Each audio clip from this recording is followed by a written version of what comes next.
Welcome to Inside Personal Growth Podcast. Deep dive with us as we unlock the secrets to personal development, empowering you to thrive. Here, growth isn't just a goal, it's a journey. Tune in, transform, and take your life to the next level by listening to just one of our podcasts. Well, welcome back to Inside Personal Growth. This is Greg Voisin, the host of Inside Personal Growth. And that young man on the other side of the screen, for those of you watching on YouTube, for those of you not watching on YouTube, you're missing two middle-aged men talking together. It's Brad Englert, and Brad has a new book out called Spheres of Influence, and the subtitle is How to Create and Nurture Authentic Business Relationships. Good day to you, Brad. You're joining us from Austin, Texas. How are you? Great. Thanks for inviting me. Well, it's a pleasure having you on the show, and it's also a pleasure to have you speak with our listeners about how to nurture authentic business relationships. We do get a lot of business listeners, but this applies really to almost anybody. I'll just tell them that. And if you go to Brad's website, it's Brad Englert, BradEnglert.com. There's where you get to the website with Brad and information about him. If you put a /IPG after it, I'll let my listeners know, we'll put a link. That'll take you to the page he built just for us. So thank you, Brad, for doing that. Let me let the listeners know a little bit about you. Brad is the founder of Brad Englert Advisory and the author and advisor and technologist. He worked for Accenture for 22 years, including 10 years as a partner. He served at the University of Texas at Austin for 8 years, including 7 years as the Chief Information Officer, the CIO. During Brad's career with Accenture and Global Management Consulting and Technology Services, he worked in a variety of information technology, leadership, and operational roles for large, complex institutions of higher education, state governments, Texas, California, Minnesota, Montana, and commercial organizations such as Best Buy, Caterpillar, Whirlpool, Bell South, Deutsche Bank, and many more. When Brad retired as a senior partner in 2006, he had a proven track record in information technology operations, large-scale information systems implementation, and strategic planning. At his website, you can look at his services, his book, his blog, resources, vision, and inspiration. I'd encourage you all to go up to his advisory website. There you can learn more about him. You also can go to LinkedIn, Facebook, and Twitter, and last but not least, Instagram. They're all listed there. Well, Brad, pleasure having you on. And I think that, everybody's always interested in how to build better relationships, how to communicate better.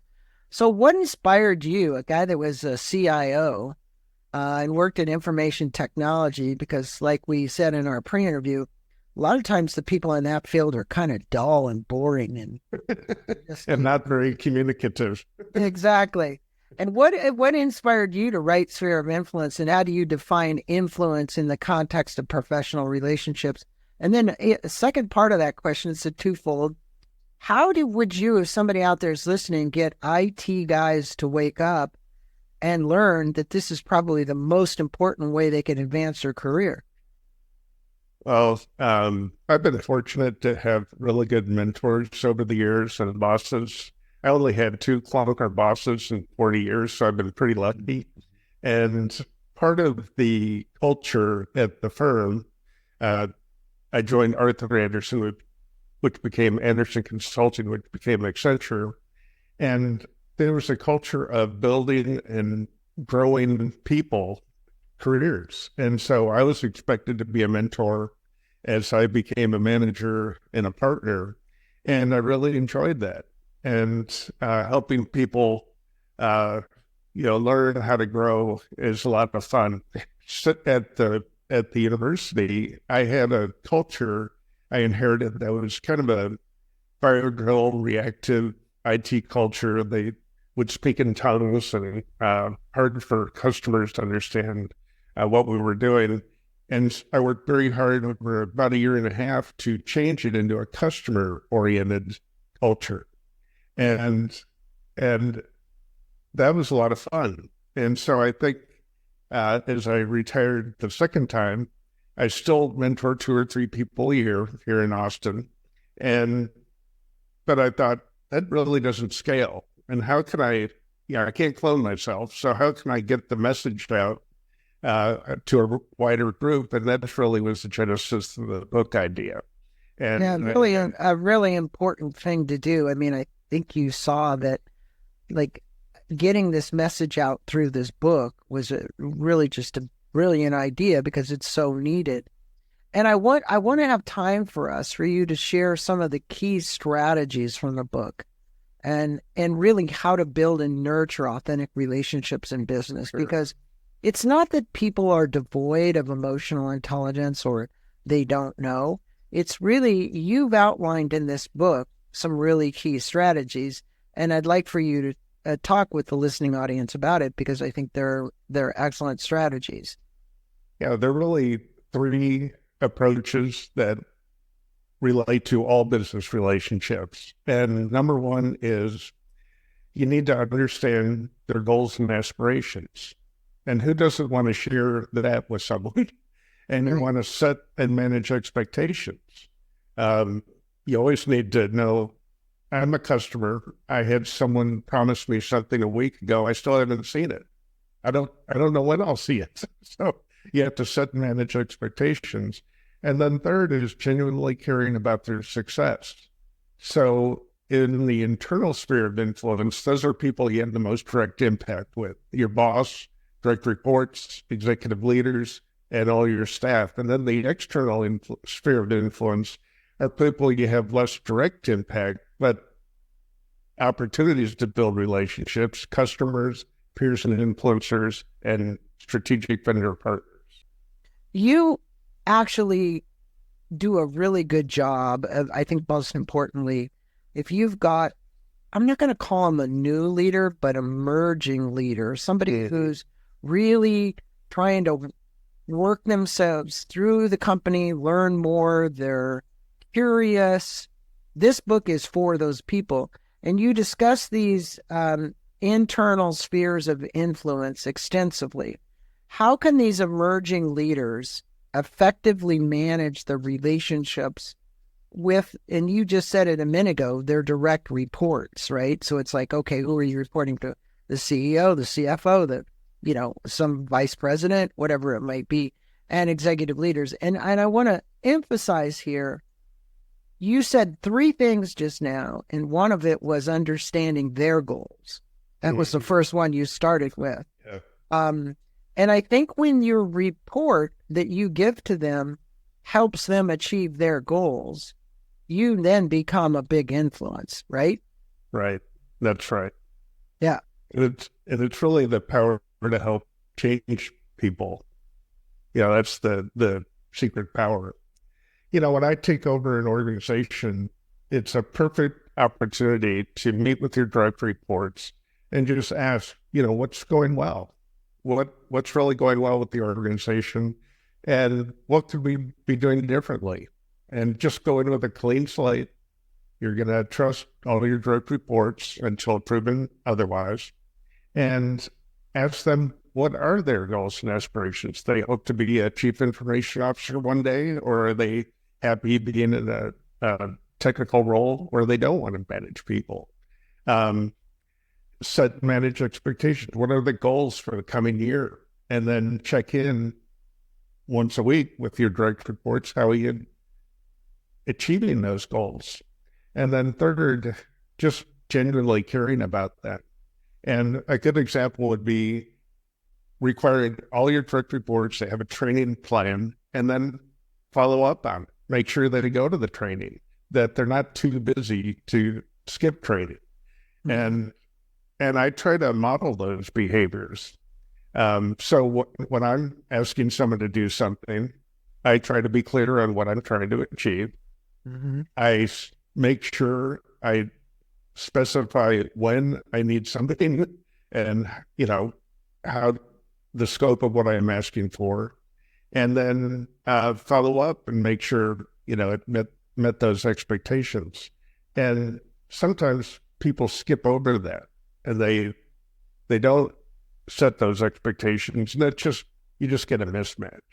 How would you tell the listeners, could you elaborate a little bit more on some of the techniques and or strategies for setting and managing expectations with their upline or their direct reports? Because if someone above me has said, this is the expectation I have of you, what happens when I have to renegotiate that expectation because it was unrealistic?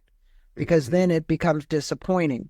How do I manage this sphere of influence, right, such that the people who I am influencing and who are influencing me actually trust, and or I can have a conversation that says that's an unrealistic expectation. I don't believe I can meet that deadline or that goal.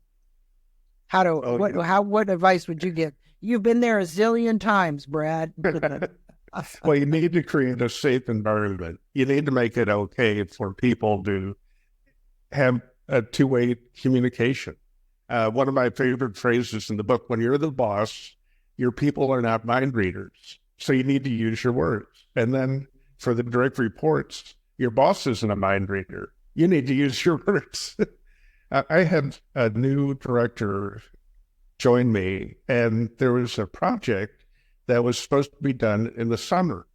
And, he was new to the organization, but after he looked at the scope of the work, he really didn't see how it could possibly be completed by the summer. And even though it was the second week on the job, he had the courage to ask me, would it be okay to really look at the schedule? Because I'm not sure summer is doable. And I said, you know what? Thank you for having the courage to ask me. It took us 40 years to get this way. What's another 6 months? Of course you can relook at the schedule. It's like, Right. I don't even know where summer came up. Well, I think sometimes people have the courage to say it. Yeah, and people get planning, and then their management above them and looked for maybe an unrealistic expectation. They didn't renegotiate with them. And so it kind of trickles down all the way through until you're saying this is unrealistic or we can't do that. And this comes to this thing, mutual accountability. Yeah.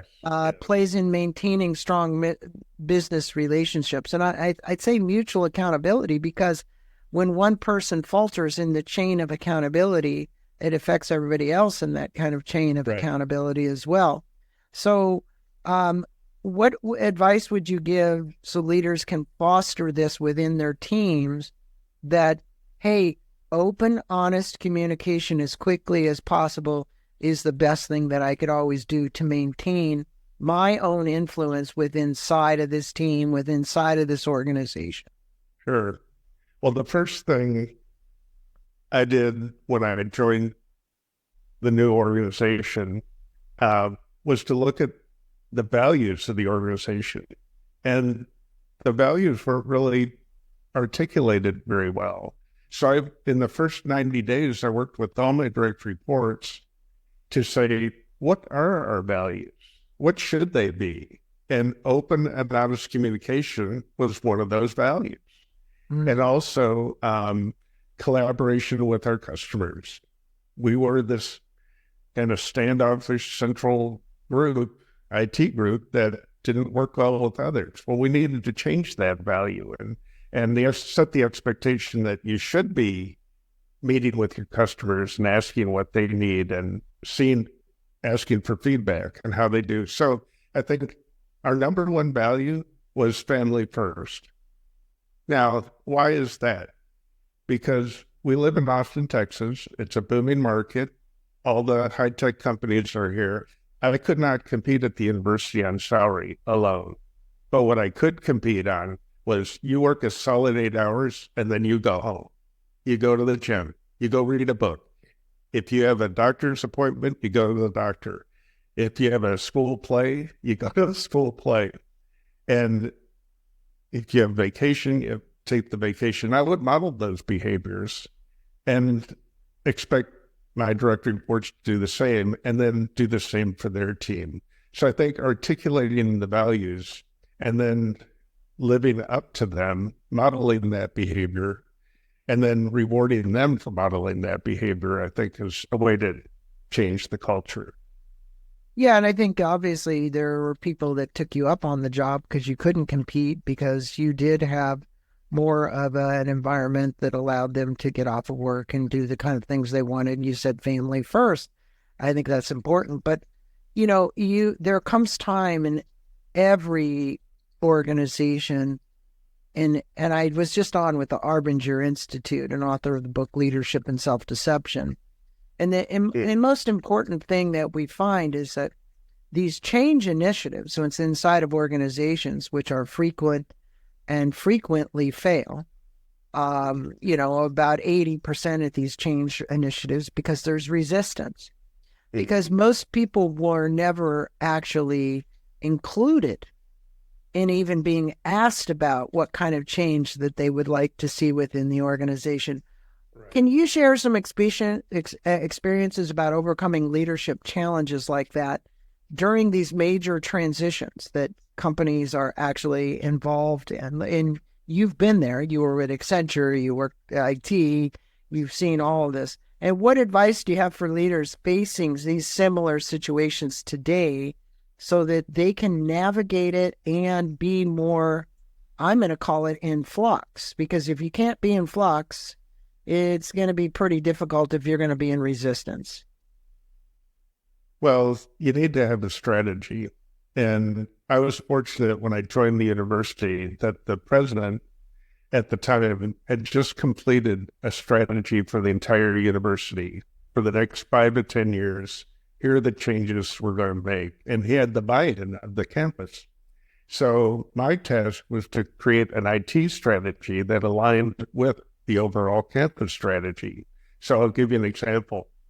The academic side of the house wanted to have more discussion in classrooms and less lectures.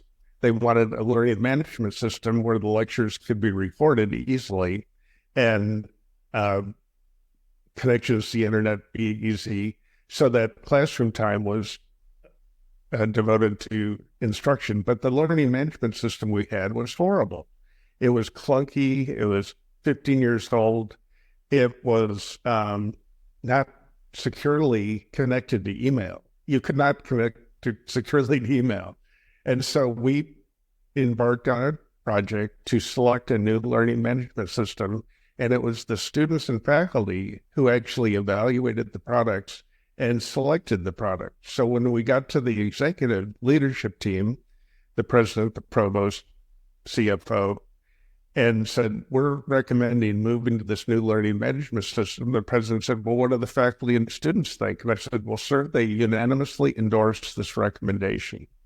And we started a 2-year transition for 52,000 students, 4,000 faculty. What could possibly go wrong? It was a massive change. Yeah. And it impacted everybody.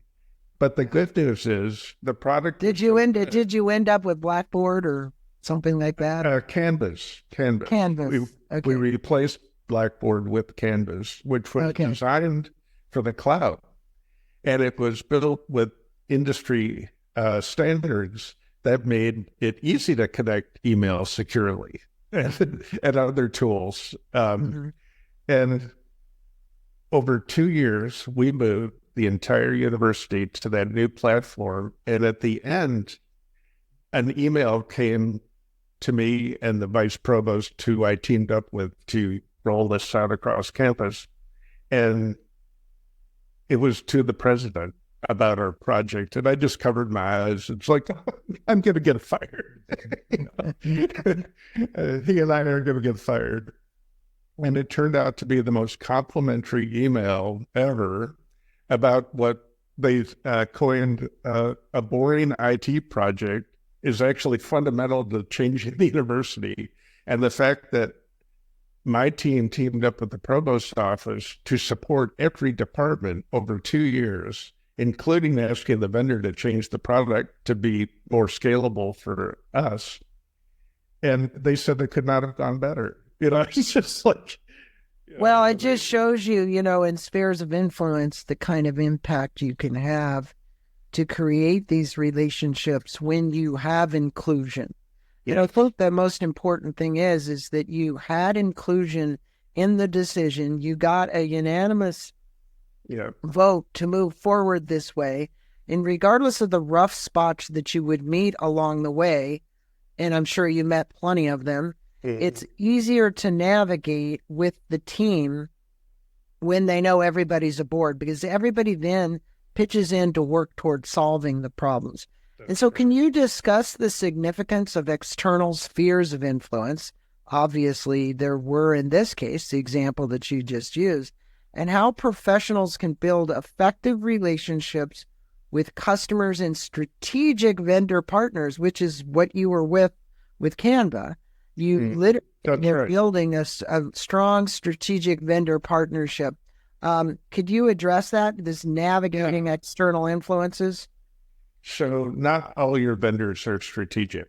And in at the university, we had about $100 million budget for IT. Well, you're not all those vendors are strategic, and you're exactly right. Our learning management system vendor was strategic. Mm-hmm. And so I reached out after we made the selection and built a relationship with the senior vice president for sales. And when we had needs, I would go to him and say, this will really help your product. It will help scale at universities our size because we were very early adopter. And he understood that if he worked in his company to make those changes, it would help him sell more. So there was a goal for both of us for them to be successful. And I And didn't mutually want them beneficial. I think to the be the thing beneficial. is when you see the bigger picture, somebody like Canva, who this vice president of sales, saw that assisting you guys to meet your needs actually helped him sell more of what he had as a Yes. result of saying, well, we have the University of Texas at Austin now implementing a program and we're customizing it to meet their particular needs and solutions. It just turns out to be like a win-win-win for everybody, a win for the That's right. students, a win for the faculty, a win for this company Canva, and for your IT department. So in the end, everybody's raising a flag and, toasting to a huge success. So can you discuss the significance of, or I should say, can you talk about the importance of what would be termed cultural alignment? Now, here is an area where you got to get align a team's culture and with the organization, the values to ensure that somebody's working toward a common goal. This example you just used, and it's a great example, Brad, is, hey, we have a common goal. We're going to replace Blackboard with Canva. We want Mhm. security emails. We want to make sure that this learning management system allows for people to record these sessions in the classroom. We want to save them in the cloud. All the kind of things that, based on when you were doing it, were a lot more difficult than it is today. Today, it's like, hey, push button, anybody can do it. Look at us. You and I are on Zoom. It's being recorded. I'm recording it to this desktop. It's now going to end up on the internet where millions of people can watch it, right? Right. So things have changed, but the reality I'm getting to here is the team's cultural and organization value alignment to actually make that common goal occur. What is it that I can do in spheres of influence to make certain that that occurs? Well, you need to be intentional. So I met with the associate deans in all the colleges and schools, 13 of them, who are responsible for IT in their college and school. And often the IT people were not always telling them the truth. So they could call me and say, hey, this is being recommended. Do you think it's okay? And sometimes it was okay. And other times there are better ways to go about it. So every 6 to 8 weeks, I would ride the circuit and meet in their offices and just see, okay, what's going well? What, have you heard of any problems? Uh, oh, there's a big project coming in 6 months. We replaced 21,000 phones to voice over IP. So again, we basically irritated everyone once a year with something, but you gave them a heads up that, here's what's coming. Here's what we're going to do to help with the transition. And then I asked all my direct reports to build a network of their peers across the campus. So they all had 7 to 10 people they would meet with. And we just built this network, and it was like a nervous system that we, at our weekly staff meetings, would say, well, what have you heard? What's going on out there? How are we doing? We would pick up rumors. There's a rumor that we didn't have enough diesel for the generator. Well, the generator ran on natural gas. Good rumor, but it wasn't true. Yes. And we're able to stuff it out, easily. So I think being intentional, and it's not hard. All you have to do is put it on your calendar, and every 6 weeks you're in their office, and you built that trust. And it's funny how the small things, Brad, make a big difference. In other words, the intentionality of putting on your calendar and setting an appointment with somebody who is a direct relation to you to communicate and just talk and let them understand what's going on, because there's so much going on in their world. They don't always peer into your world, yet they're supposed to understand what's going on in your world. And so you're giving them an overview of the progress you're making in your world, which affects their world, right? I think that's kind of, that's what you did, and you were good at it. And as technology continues to evolve, I want to ask you this question, because we're now experiencing it as you and I are talking right here. What impact do you see it having on building and maintaining business relationships? Because today's world is on. It's a lot on the internet. There's a lot of people, millions of people doing meetings like this every day on Zoom and other platforms and Meets and Teams and you name it. They're out there. And we're finding it as a way to actually optimize our time. But at the same time, we're not always making this human connection, meaning we're not sitting physically in Brad's office, talking with Brad, seeing Brad's body language, understanding where Brad's going. We're sitting here over the internet with 2 screens and video monitors tracking, what we're doing. What would you tell people today who have to use this primarily as a way to communicate their messages? Well, I think it's a positive development to have tools like Zoom and Teams. I think you can still build a connection with the technical tools. My first year at the university was H1N1 swine flu, and the president asked, could we go online? And the answer was no, because we had Blackboard, learning management system, in our data center, which was on 8 to 10-year-old servers, so you couldn't even buy servers. The email system was 18 years old. File storage was expensive. And over 8 years, we moved as much as we could to the cloud. And in March 2020, my successor was able to increase Zoom, increase VPN, and 70,000 people were able to teach, learn, research, and do their work. Yeah. And you just could not have done that, with the old tool set.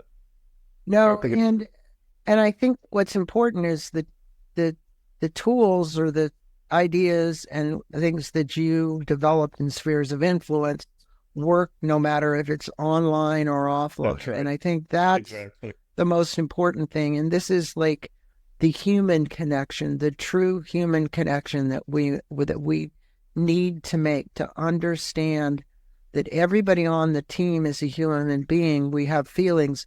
We're here not to compete against one another, to collaborate with one another, to work toward a common goal, whether that goal is bringing up a new system in 2 years or whatever that goal might be for the university or for any organization you're in, for whatever it might be. So looking ahead, what do you believe are the emerging trends in professional relationships, and how can leaders prepare for these changes? Because there's always going to be changes. The question is how adapt that mindset are we going to be to actually manage those relationships? Well, there's a little bit of Back to the Future going on. There was a Wall Street Journal article this past week talking about how companies are overwhelmed with the amount of resumes flooding in. And even if they have AI, they just can't deal with it. And so they've implemented employee referral programs. Well, that's back to the way things used to be. And there was a number like 30% of their new hires are from referrals. People who know the culture, people know the people that they're referring. There's an incentive for both parties. And so in spite of all this automated Technology. systems, In spite of all this social media and us posting everywhere and trying to get on Indeed and LinkedIn and all this, now you got companies saying, hey, how would you like to refer somebody into this position? Yeah. So how did I join Arthur Andersen? I met someone in graduate school who worked for Arthur Andersen. And he politely asked what my research was in. I said, oh, IT and government. He goes, heck, Brad, that's what we do. He got me the interview. And, well, I think, look, you make this bond of you call it spheres of influence, but I would say this bond and connection, whether you did it online or you did it in person. Right. I don't think that there's that much difference. The key is that you had an impact on somebody's, I'm going to just say, empathy and understanding for you. You took the time to understand them, and they took the time to understand you. And I tell people today, my business in podcasting, 90% of it, or 90 to 100% of it is referrals. I'm not out looking for people to interview, that's for certain. Right. It's coming to me from people that I've treated with respect, that I have engaged with in meaningful conversations, that understand when they come on this show that they're going to get a good podcast, right? Period. The other element is just like you said, if today it's around referrals, then what you ought to be doing is looking for those centers of influence who can influence those people who could give you the referral. And that's not hard to find. They're everywhere, right? The centers of influence are all over the place. Any comment, Brad? And you can reconnect with someone who you had a good working relationship with, and it's like you never stopped talking to them. It's like old friends. So I had a woman who was a client of mine, and her son wanted to apply for a training job at the university. Would I talk to him? Well, of course. We were well together. It's like, I'm happy to help. And I referred him to a group of attorneys in higher ed that have an association, and he was able to study up on all the principles that they're facing. And so he was able to go into the interview understanding attorney work in higher ed, and he got the job. The same thing just happened to me. My son's an executive at Adobe. I went to a networking meeting in a local town here. I met a nice man. I really liked him. I said, you should talk to my son. My son and him hooked up on LinkedIn. They talked to him, and now this young man is interviewing for a job at Adobe. That's great. So, I mean, that's kind of, and the man who I met at the networking meeting wrote me back and he said, you've got to be really proud to have a son like that who, followed up and actually, took the time to get back with me, and now is seeking somebody out in a 9,000 person organization to actually help me get a job. I mean, I'm very proud. I mean, I'm like extremely proud. My point is that go and watch that video that Brad did at his website, because that video literally tells you exactly what this book is about. And I'm going to encourage book trailer. It's a book trailer, but more importantly, to dig into it, there's other ways you can get into it. But go out, if you would, and get Spheres of Influence. This is a great book, and this is going to teach you how to create and nurture these authentic, not just business relationships. Really, it's any relationship, but it's how you become as a person and a soul, treating other souls walking this planet. And I want to commend you for taking the time to write it. As you said to me on one of the pre-interviews, you just hope enough people read it and it can make an impact and change their lives positively. And Brad, I just want to thank you for being on the show. Any last words? Thank you. I've really enjoyed the conversation. Well, thanks so much. And again, for all my listeners, go to Brad, ENGLERT.com. There you can learn more about his book. And you can also, we'll put a link in /inside personal growth, but it's just the initials IPG. So that'll be in the blog as well. Thanks so much, Brad. Thank you. Thank you for listening to this podcast on Inside Personal Growth. We appreciate your support. And for more information about new podcasts, please go to InsidePersonalGrowth.com or any of your favorite channels to listen to our podcast. Thanks again, and have a wonderful day.